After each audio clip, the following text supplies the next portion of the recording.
Hello and welcome back to Rage Gaming and more Arc Raiders. Though, today we're talking about a bit of a stupid and unfortunate part of online gaming. It's the cheater problem that's now finally been addressed by Arc in a couple ways. If you're unaware, Arc has had a bit of a cheater problem, actually a big one, and you can't be blamed if you didn't realise, because the whole aggression-based matchmaking thing, a ton of the player base are going to find themselves in some level of friendly lobby, or maybe some middle ground that has some PvP.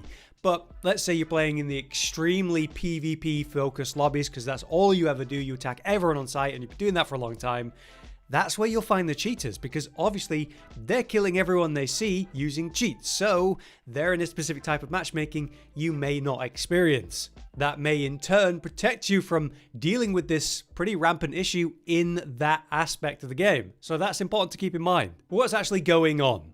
Well, there's all kinds of known cheats and specific ones for Arc Raiders as well. So classics like walling and aim cheats, those are here too. There's stuff where people can look at you through walls. I believe it's where they can see a hitbox and the outline of your character through terrain. And so they'll pre-aim you and that kind of thing. I've seen a few clips of this where the people are pathetically bad at actually hitting the target, but they definitely see you through the walls. But there you go, cheaters, right?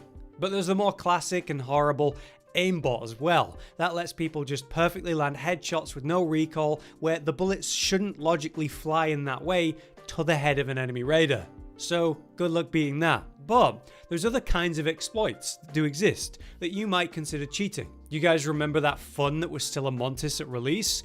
Embark left a zip line in a wall like near an elevator shaft, which allowed players to interact with it, bringing them out of bounds. And now they're out of bounds, they could walk along the tops of walls and through walls, shooting players through them. So if you're the person on the receiving end, bullets will just fly at you from the wall and there's nothing you could do to fight back. You'd just be done. So that one was largely Embark's fault for a pretty silly oversight. But unfortunately, it's not the only way that's happened. Cut to literally this week in another clip example here, where it's the same map, but it's the same issue.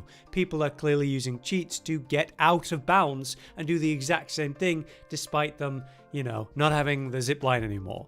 Here's another example on a completely different map though, being shot from a wall. So yes, this type of stuff is miserable, and it's clearly an issue that's ongoing, irrelevant for that one specific Montis thing that did happen. And there's a difference there where, a quote-unquote legit player could walk up to a wall and interact with a zipline versus people that must be using something to get out of bounds. But wait, there's of course more. Take the popular topic of the macro kettle combo. The kettle lets you fire very quick if you can click fast enough.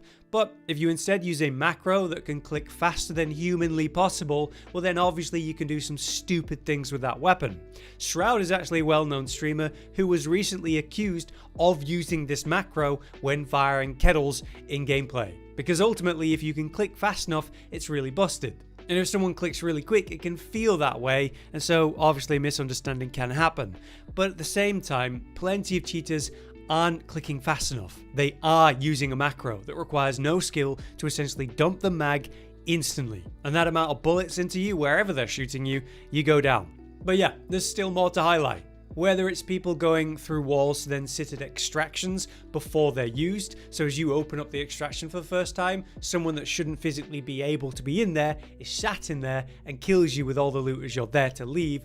Pretty lame stuff, but that's just an extension of a different one we mentioned. Let's talk about another one where we're looking at weird things people are doing with their settings. Take a look at this. This is some insane ultra wide field of view with the settings warped beyond what you're meant to actually be able to do. This essentially removes all kinds of things like visual clutter, VFX like fog or smoke effects, and the horrible FOV that looks stupid here allows you to see behind yourself and around corners to a much greater degree since your camera is so far from your character. This lets you see players in all kinds of situations where they can't see you.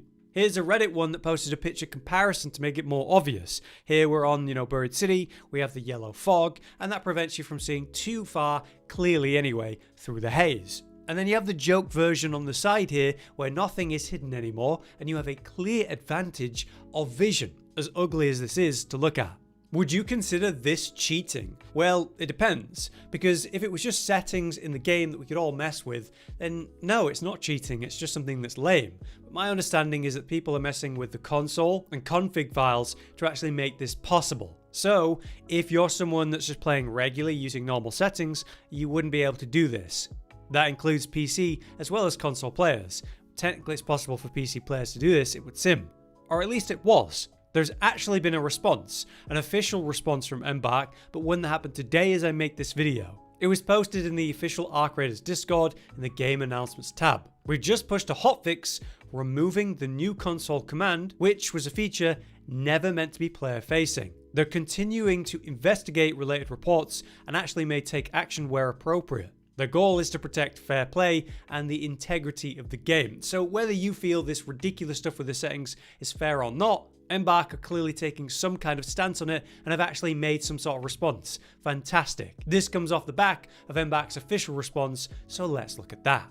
Raiders, we've seen the discussion around the topic of cheaters in Arc Raiders. Please know that we're taking this issue very seriously and are listening to and acting on your feedback.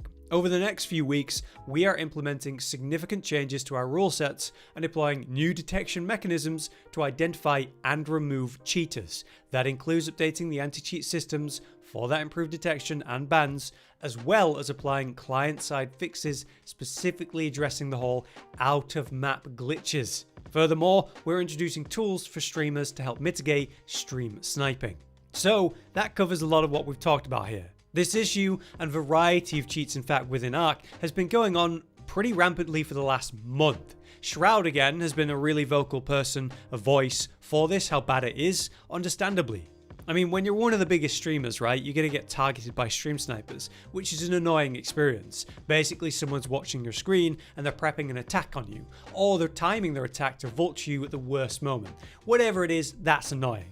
But if that person that's stream sniping you is also using aim hacks or something, well, good luck. And someone like Shroud has fallen victim to this many times over the last few weeks, to the point where he's thought about stopping playing the game until they actually resolve it. Which level 0 count, he's cheating as well.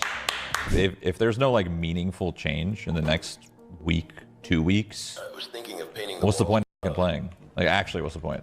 No, I'm so dead ass. It might be time for a break. So Embark are doing something about that, giving them stream sniping tools, which is nice, but will the anti-cheat stuff actually work? The arms race of cheats versus cheat detection is ever present, and it's difficult because devs have to acknowledge, hey, we're dealing with it, we're pushing this update and so on to make the player base feel like they're doing something. But they don't want the cheaters to actually know what they're doing. They want to make it harder for the cheaters to deal with it. So announcing it and what they're doing and telling us information is actually a problem. So it's an awkward one. You can have a successful team and all the money in the world to throw out a problem. That doesn't mean it gets solved. Think of any competitive game, especially the bigger ones, cheating is a problem everywhere. It's fair to say that Embark have been very slow to address issues of this nature, like leaving the zip line in Celamontis after it was discovered, like post-reveal. Insane. Like whatever, you put it in the game, you forgot about it. But then when people are talking about it, it's all over Reddit for days. So I think they've been pretty slow to react in some ways.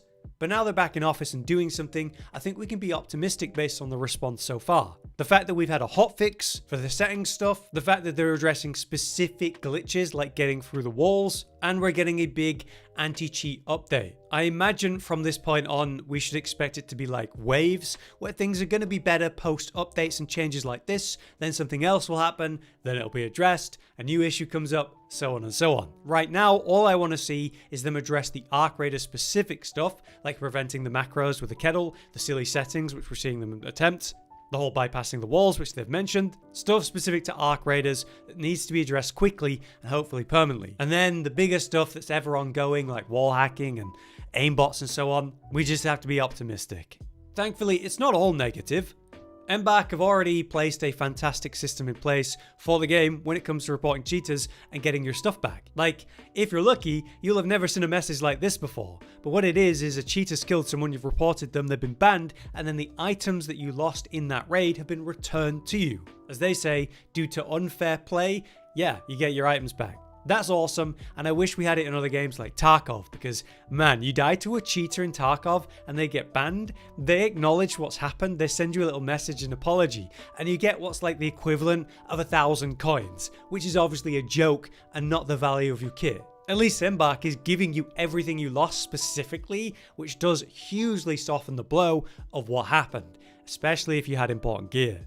And in a way, there's another quote-unquote anti-cheat system that's in place, which I mentioned earlier, the aspect of friendly lobbies, where you got huge groups of people in this game that don't deal with cheaters because they're not PvPing. They're not in those super high aggression lobbies where the cheaters are because they're killing people everywhere. Aggression matchmaking essentially saves a huge chunk of players from dealing with that because the people who don't want to PvP are kind of the most protected from those cheaters, which is a really wild thing to think about. On the other hand though, I do think that means a lot of people just haven't been exposed to cheaters because of the way they play, which could mean people view this of less of a big problem than it actually is for the PvP players.